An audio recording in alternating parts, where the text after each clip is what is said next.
Mais qu'est-ce que je fais dans cette chambre d'hôtel?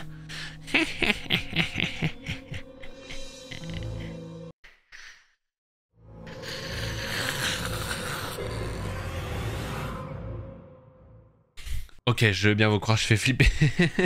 J'essaie d'inventer des intros, mais tu sais, je fais ça sur le moment et c'est pas forcément... Ah, mon Dieu. Quand je verrai ça dans quelques années, je pense que j'assumerai pas du tout. Bref, c'est vrai que je vous en avais jamais parlé, mais maintenant je suis sur fond vert. Ouais, ça fait quand même 9 vidéos du coup. Bon, en tout cas, vous avez vu que ça a changé, quoi. Bref, aujourd'hui, on se retrouve pour une nouvelle vidéo d'horreur, évidemment. Ouvrez votre petite case de votre calendrier de l'Avent de l'horreur et suivez-moi dans cette nouvelle histoire terrifiante. Venez avec moi, let's go.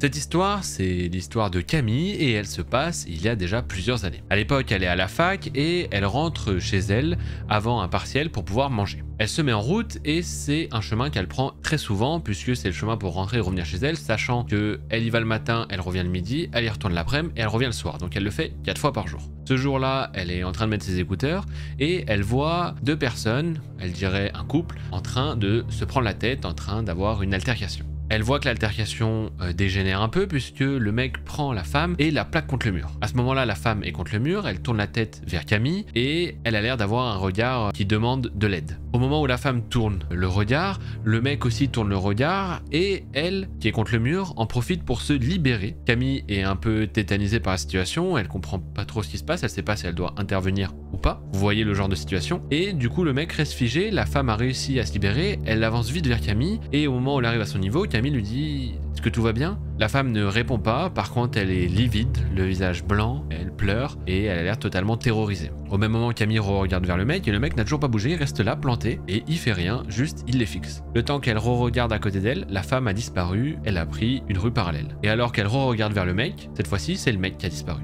Elle se dit ok, fin de l'altercation. Elle continue sa route et au bout de quelques secondes, elle pense à un truc comme ça, elle se dit j'ai un pressentiment, il y a un truc là dans ma tête. Je me dis un truc qui va pas là. Elle se dit comment le mec là où il était, il a pu disparaître. Et là, il y a quelque chose qui tire dans sa tête et elle se dit putain, il est caché entre deux voitures et c'est moi la prochaine.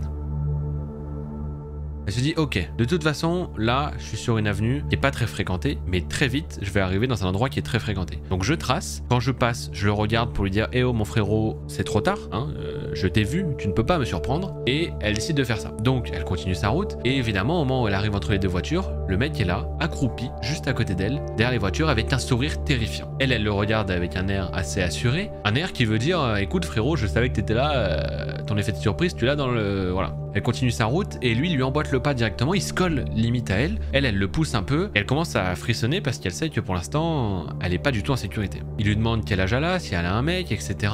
Elle répond que oui pour qu'il la lâche, sauf que il lui répond simplement qu'il en a rien à foutre, qu'elle va venir avec lui et qu'il va lui faire sa fête. Camille, elle accélère fortement en lui disant qu'elle n'est pas intéressée et elle arrive finalement à la place où il y a beaucoup de monde. Elle se retourne vers lui, beaucoup plus sûre d'elle et elle lui dit bon c'est bon maintenant, dégage, tu me sers à rien, bref là tu vas rien faire donc barre-toi. Il lui fait un sourire terrifiant, le pire de sa vie, hein. Clairement c'est elle qui le dit. Il recule d'un pas et disparaît dans une autre ruelle. Camille se dit bon ok, je suis tranquille, tout va bien et elle reprend sa route. Sauf que là il y a un autre truc qui tilte dans sa tête. C'est qu'elle vient de comprendre que la rue qu'elle va prendre pour rentrer chez elle, elle est reliée à la ruelle que le mec vient de prendre. Et elle sait que dans cette rue qu'elle va prendre pour rentrer chez elle, il n'y a pas grand monde et les seules personnes qui habitent ce sont surtout des vieux. Du coup elle se dit que si elle crie ou quoi que ce soit, s'il y a un problème, personne ne pourra l'aider.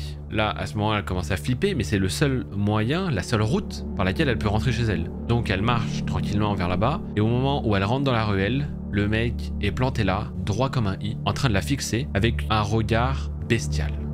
Vraiment, il est prêt à l'attraper et elle sent que le danger est juste devant elle. Camille, elle se fige et alors que le mec commence à courir vers elle, elle court le plus vite possible dans la direction d'un garage où elle se réfugie et elle appelle à l'aide aux personnes qui sont à l'intérieur. Elle leur explique qu'un homme la suit depuis un moment et que si il l'attrape, elle va finir morte dans un sac poubelle.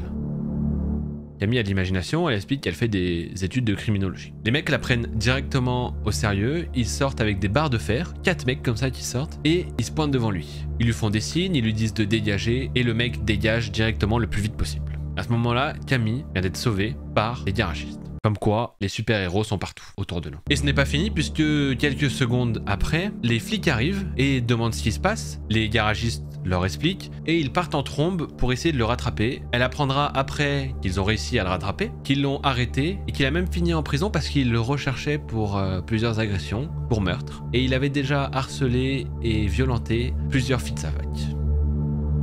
Voilà. Bon. Comme quoi, des fois, on a de la chance et Camille s'en est bien sortie. On est vraiment content pour toi. Camille nous explique que maintenant, elle se balade avec une bombe lacrymo, même si on n'a pas le droit, apparemment, selon la loi. Et qu'elle s'en fout parce que maintenant, elle a tellement peur qu'il vaut mieux éviter des autres problèmes et surtout être prêt. Et voilà, c'est la fin de ce nouveau thread d'horreur, histoire d'horreur, etc. J'espère que ça vous a plu. Si c'est le cas, n'hésitez pas à le faire savoir dans les commentaires. Évidemment, à casser le pouce bleu et la barre d'abonnement pour qu'on déchire tout au mois de décembre. Je compte sur vous. Et en plus, pour vous, c'est gratuit. Et moi, ça me soutient énormément. Sur ce, je vous souhaite une excellente matinée, nuit, journée, ce que vous voulez. Et je vous fais un bisou, la famille.